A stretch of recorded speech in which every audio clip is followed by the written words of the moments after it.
Well, good morning, good people. Mark Holmes here, and as always, I want to say thank you all for watching, commenting, subscribing, and being part of the Joe Boo Sports Report. Without you guys, as well as you ladies, you know that this literally does not work. Let's get open for business, and let's wake up the football gods here this morning. Actually, I messed up. I'm here with my buddy Joe Boo, as well as Joe Bear. Man, it is finally freaking Friday. I'm going to be getting out of here, jetting down to Waynesboro, trying to get the last bit of stuff done to get occupancy for the Red Brick House. So I'm going to stay down there. So I'll be there actually for the game tomorrow night. I'll be there for the Giants game. We'll be watching that. Of course, we won't see Daniel Jones or any of those guys or anything else, but we will be playing them in literally about 31 days, 13 hours, and 16 minutes or something like that. But the NFL season starts in 27 days, 13 hours from right now. So I don't know about you. I'm excited as can be. I was distracted because I wanted to look up something here. You know, we never give quarter for Dak Prescott. You know, when you say things like, well, he had a broken thumb, people forgot that he had a broken thumb. People forgot that he had to rehab and get back on the field with that broken thumb. Even though Skip Bayless says he feels comfort knowing that he has Cooper Rush and would rather have Cooper Rush starting over Dak Prescott. Yeah, be that as it may, Dak Prescott and the Dallas Cowboys offense have averaged more points than anybody else over the last 3 seasons, which is amazing. And I look around and, you know, I hear the love for Derek Carr, and Derek Carr had Hunter Renfrow. He had the tight end that went to the Giants. He had Devontae Smith. He had Josh Jacobs. He had every kind of weapon in the world. Every weapon in the world. But he got run out of town to New Orleans. I mean no disrespect to Noah Brown. Noah Brown is a great 4th or 5th wide receiver. But I'm afraid he's going to be like Cedric Wilson if he makes the Texans. I was going back through and looking at the receiving for the Texans. Now, you know, Eastside Herald, you know, will tell you they're the greatest team in the world, but they were one of the worst. So as I'm going through the statistics here, Nathaniel Dell, 5 receptions, 65 yards. Xavier Hutchinson, 1 reception, 20 yards. Jared Wayne, 1 reception, 19 yards. Mason Sherrock, 2 receptions, 17 yards. Steve Sims Jr., 2 receptions, 17 yards. Alex Bakeman, 2 receptions, 11 yards. Jalen Camp, 1 for 11. Nico Collins, 1 of 8. Mike Boone, 1 for 7. Johnny Johnson, 1 for 6. Jared Dokes, 2 for 5. And John Mechie, 1 for 5. It looks like they cleared the bench. That's 1, 2, 3, 4, 5, 6, 7, 8, 9, 10, 11.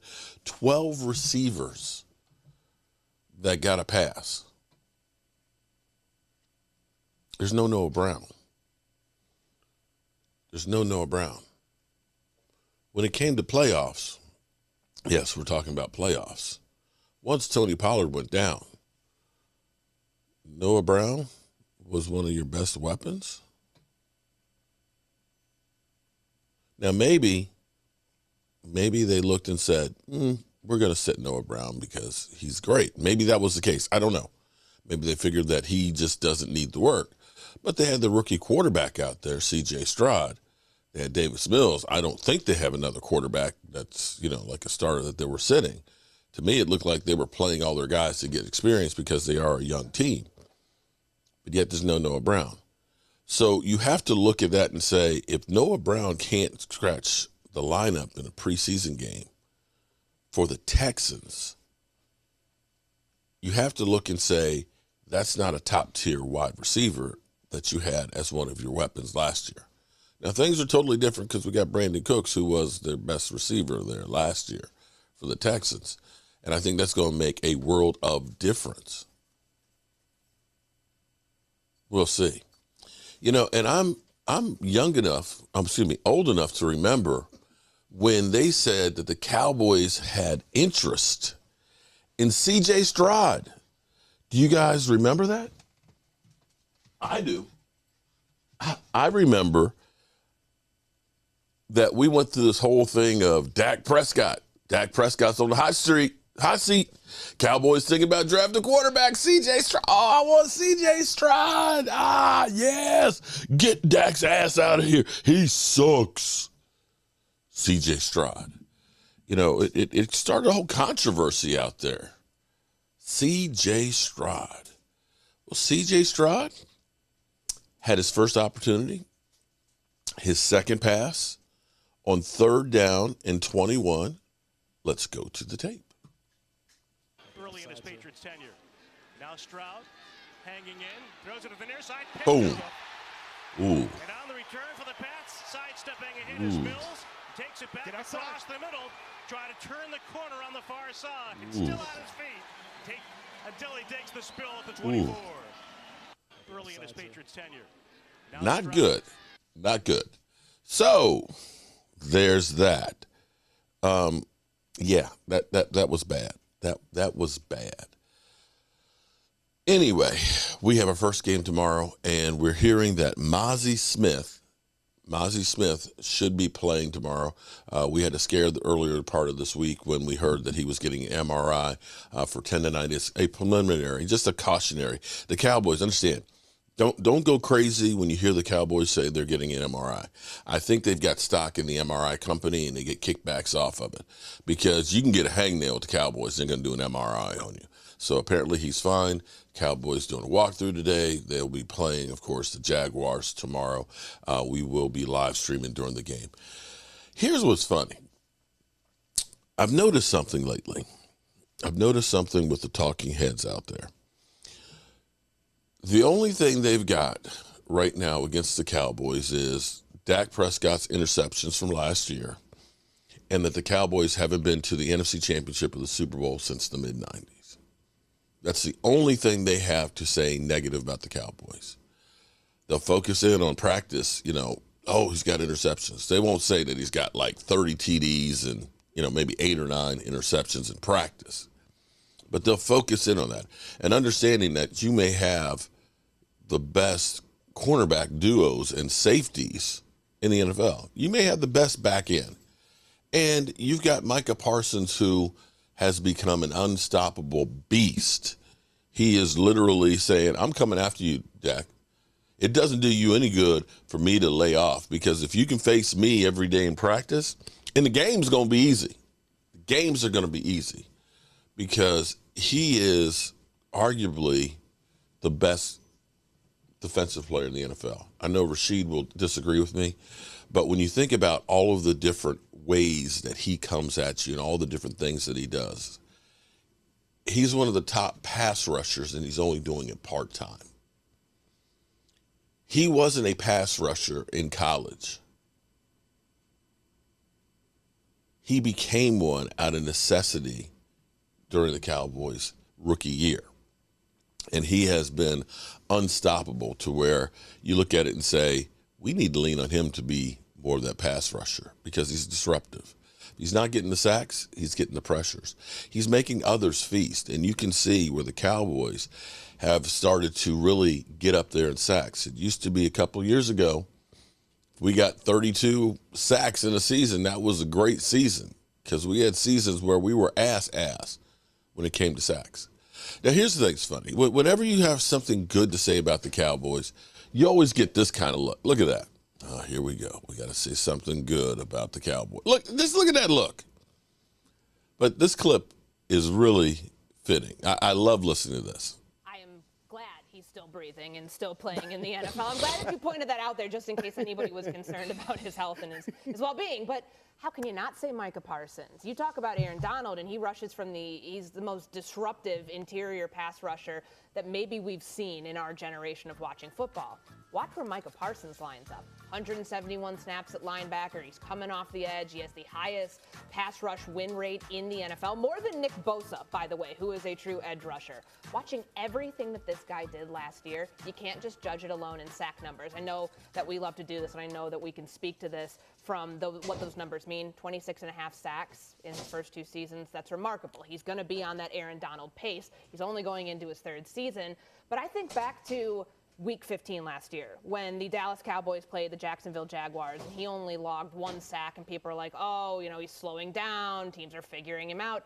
He had 12 quarterback pressures in that game. This guy does it everywhere. And when he's not rushing the passer, which is not his primary role, I know that he's trying to bulk up to 255 this year. He wants to do more of that.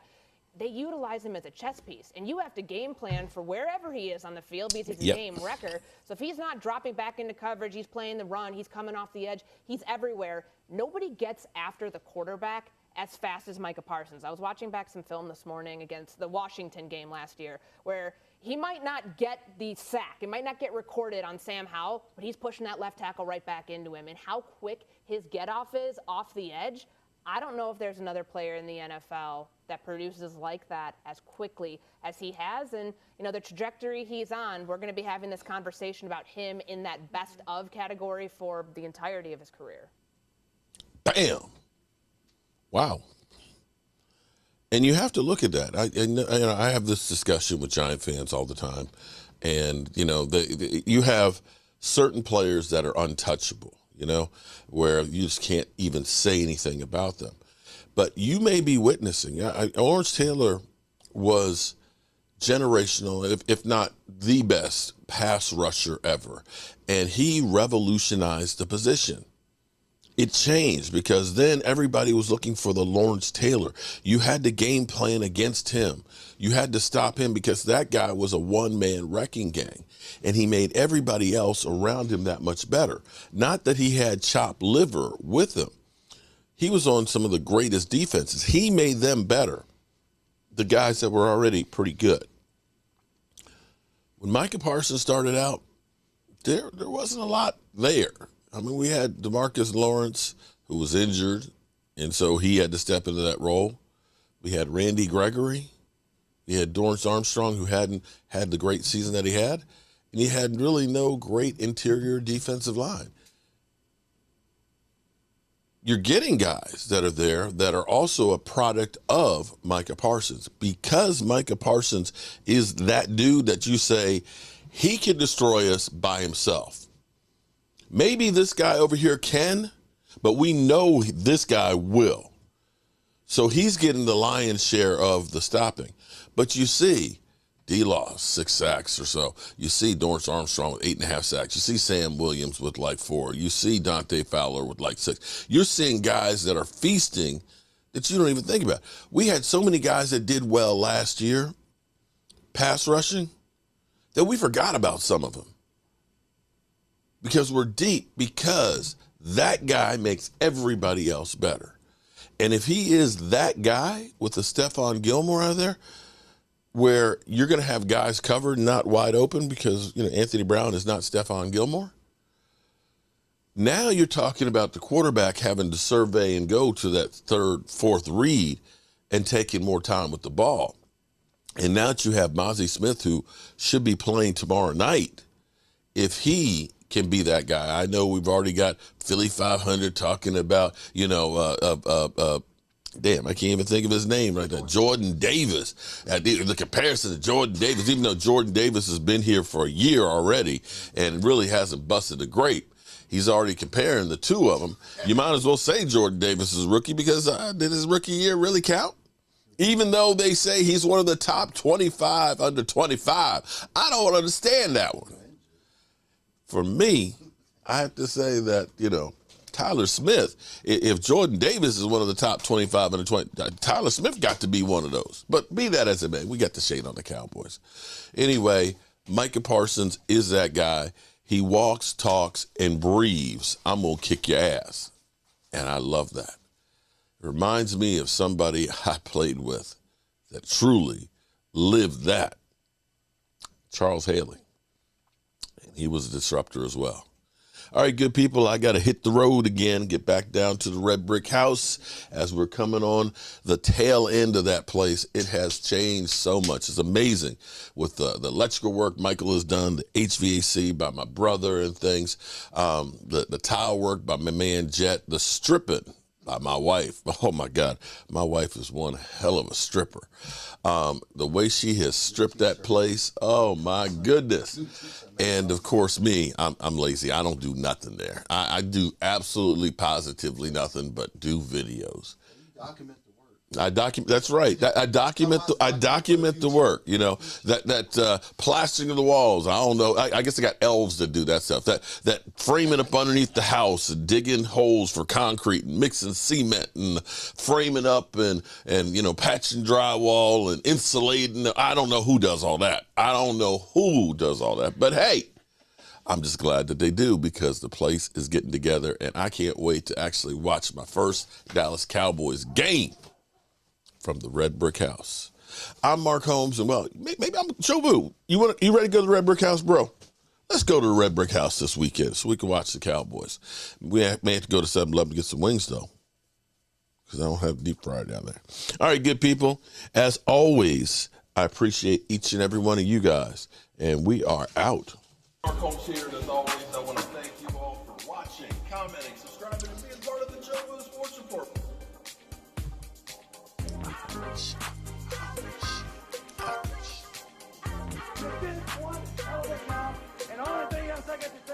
How about them Cowboys?